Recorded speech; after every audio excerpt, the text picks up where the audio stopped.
Muito obrigado a todos que estão assistindo esse vídeo. Eu sou Wilson Marques, Filosofia Instantânea, e nós temos todos os medos, eles vão se resumir em apenas 3. O primeiro é o medo dos corpos, é o medo do acidente, da formiga, do escorpião, do revólver, do assaltante. Esse é o primeiro medo identificado. O segundo medo é o medo da sociedade. O que as pessoas irão pensar? O que as pessoas irão falar? O que as pessoas vão relacionar à personalidade? Qual é a opinião que elas terão? Esse é o segundo medo. O terceiro medo é o medo do óbito. Então, somente esses 3 medos são os medos que estão aí atribuídos à humanidade. Nós temos aí a percepção bem nítida de que nenhum animal tem esses 3 medos. Nenhum animal. Somente o ser humano que tem esses 3 medos. E nós podemos facilmente resolver o primeiro medo com atenção.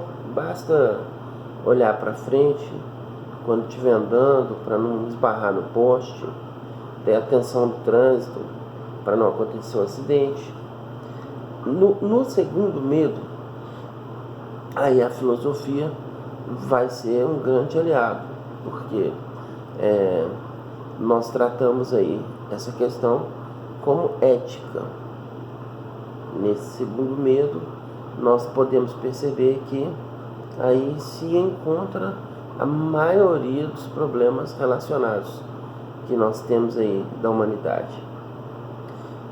E o terceiro medo já não é tão uma preocupação para Spinoza, diria, é a completa ausência. Não é mais nada, porque quando a morte nós já não somos, e quando nós ainda somos, ainda não há a morte. Então, esse segundo medo, ele já tem uma certa... Já existem profissionais que se dedicam a ele, o coach, o advogado, o contador, enfim, o psicólogo, o psiquiatra, analista, enfim, nós temos aí uma série de opções para o tratamento aí deste segundo medo. E no terceiro medo nós temos 2 opções. São os profissionais. Os profissionais, eles são os filósofos. Se nós formos em um estudo epistemológico, nós vamos encontrar primeiro os filósofos, assim, os mais dedicados, vamos dizer assim, não os primeiros, os mais dedicados, porque na tribo de índios já tinha o pajé, e nós vamos encontrar então 2 tipos de duas estirpes distintas aí que tem aí essa preocupação, que são os filósofos e são os pontífices. Com a religião, o estudo ele vai se atribuir a algum tipo de ritual, algum tipo de costume, que ele é transmitido através da credibilidade. Nós teremos aí uma salvação que está relacionada mais a uma opinião. São os religiosos. E os filósofos, nós temos uma salvação do medo da morte, nós temos uma salvação profissional. Os filósofos, eles procuram aí de uma maneira mais extensa, mais abrangente, a solução de todos os problemas. E esse é o principal problema dentro da filosofia, porque em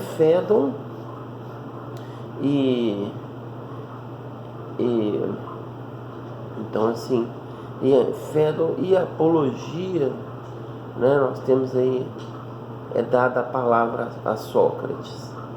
Então, dentro da filosofia, pelo menos falar de filosofia sem falar esse assunto seria não falar de filosofia. Nós temos a opção de seguirmos aquilo que as pessoas, elas têm, cada um tem a sua escolha, então não dá para poder atribuir um critério assim de certo e errado com muitos assuntos, e esse é um deles, porque não tem como afirmar que é o testemunho de Jeová que está certo, ou é o católico que está certo, ou é o da Deus e Amor que está certo, ou enfim, não tem como haver essa afirmação. Nós temos aí dentro do campo religioso, aí existe uma certa evolução, e o que nós temos de evolução dentro do campo religioso é justamente o Rivail, o Hippolyte Léon Denis Rivail. E o próprio Rivail, que é o protagonista, ele é o protagonista do que nós podemos chamar de espiritismo no mundo. Ele é o principal personagem desse viés. E os próprios sectários prosélitos, porque ele é conhecido na verdade como Allan Kardec. Os próprios prosélitos do kardecismo, eles ainda possuem alguma confusão teórica em relação ao assunto, o que se refere. E nós temos então, essa é a evolução, porque assim, se nós formos em um critério cronológico, nós vamos perceber que 1867, mais ou menos a data aí, que é lançado o Livro dos Espíritos de Allan Kardec. Antes disso, nós tínhamos o quê? Nós tínhamos uma série de outros que já tratavam esse assunto. É até difícil falar quando esse assunto começou a ser tratado. Mas o que apresenta Allan Kardec de diferente?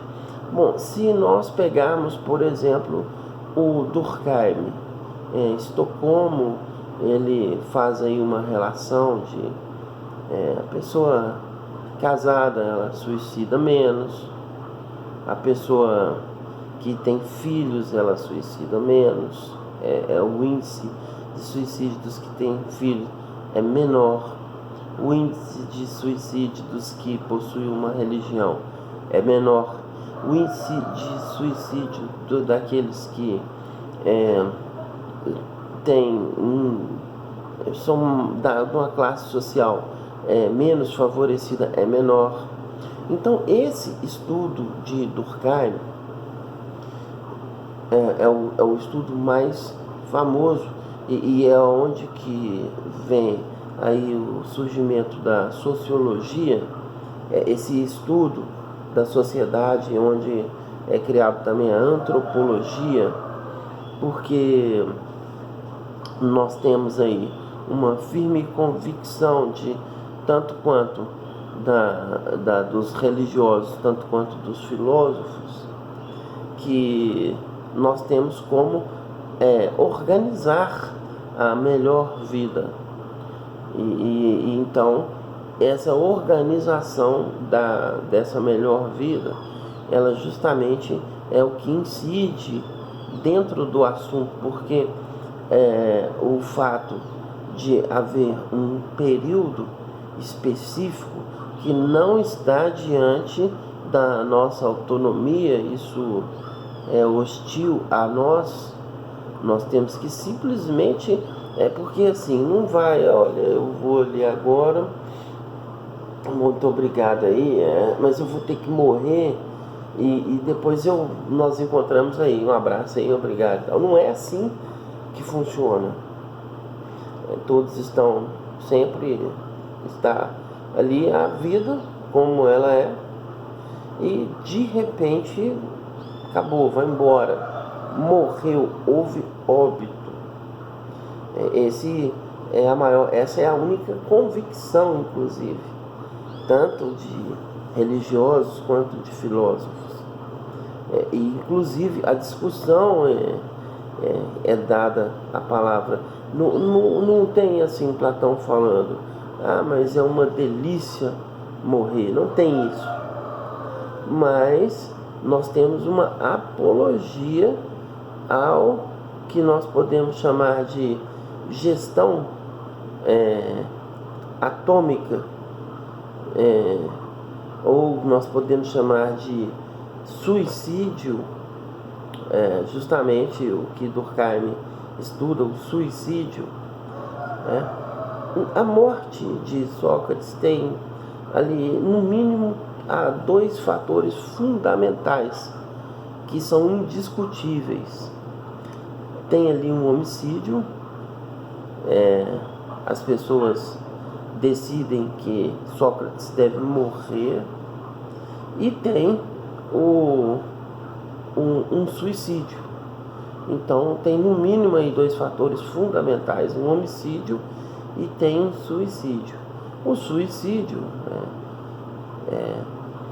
a morte deliberada, o óbito deliberado, é porque os acusadores de Sócrates, olha, você pode ir embora, tá? Ninguém aqui tolera mais, ninguém aqui tem mais paciência para poder conviver com você, então você pode ir embora, não precisa ficar preso não. E soltam Sócrates. Sócrates não, se eu ir embora, eu estaria aceitando a condenação, vocês me condenaram, e a pena é a ingestão, eu tenho aí que vocês me obrigaram a fazer isso, a beber a cicuta, e então eu vou tomar a cicuta e vou morrer, porque foi o que vocês determinaram, não foi eu que determinei. Agora o velho, eu tenho aí o serviço que eu já prestei, então assim, eu vou aguardar aqui e vou beber a cicuta. E os amigos de Sócrates, Sócrates, que isso? O pessoal deixou você fugir, vamos embora daqui e tal. Sócrates, de jeito nenhum. Eu passei 80 anos carregando aí, nadando de pijama, que assim, é uma comparação que a vida é um treinamento, e o corpo ele atrapalha muito, e quando o corpo ele é apenas o aprisionamento do espírito. O espírito é aprisionado, a alma é aprisionada, essa é a ideia ali que é apresentada em Platão. E o óbito nada mais é do que a libertação do espírito, ou em Platão, a alma. Essa libertação, a alma que já havia começado a pensar mesmo tendo o corpo, já estava pensando, ou seja, o filósofo, quando fica sem o corpo, nossa, vai pensar muito bem. Essa é a convicção apresentada em Platão. Então, Sócrates, não vou sair daqui como uma criança com medo. Eu, um velho de 80 anos, ninguém aqui gosta de mim. Aonde que eu vou conseguir pessoas que vão gostar de mim? O que eu fiz? Qual foi o mal que eu fiz para quem? E assim é a morte de Sócrates. Essas duas componentes aí, as duas principais componentes aí da morte de Sócrates. E dentro do que nós podemos entender na filosofia, então gerenciar o instante antes do óbito, porque se nós pensarmos para o mundo, no óbito de qualquer pessoa, não está faltando absolutamente nada. Se há uma coisa óbvia, e todas as pessoas vão a óbito. O que existia ali antes do óbito? Tinha a pessoa A.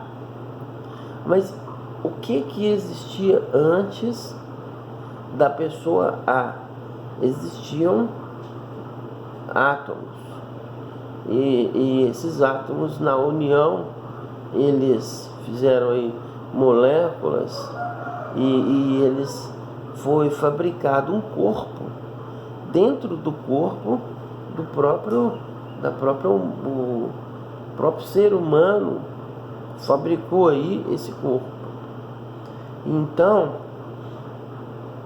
foi tirado do mundo esses átomos, e a morte vai devolver para o mundo os mesmos átomos.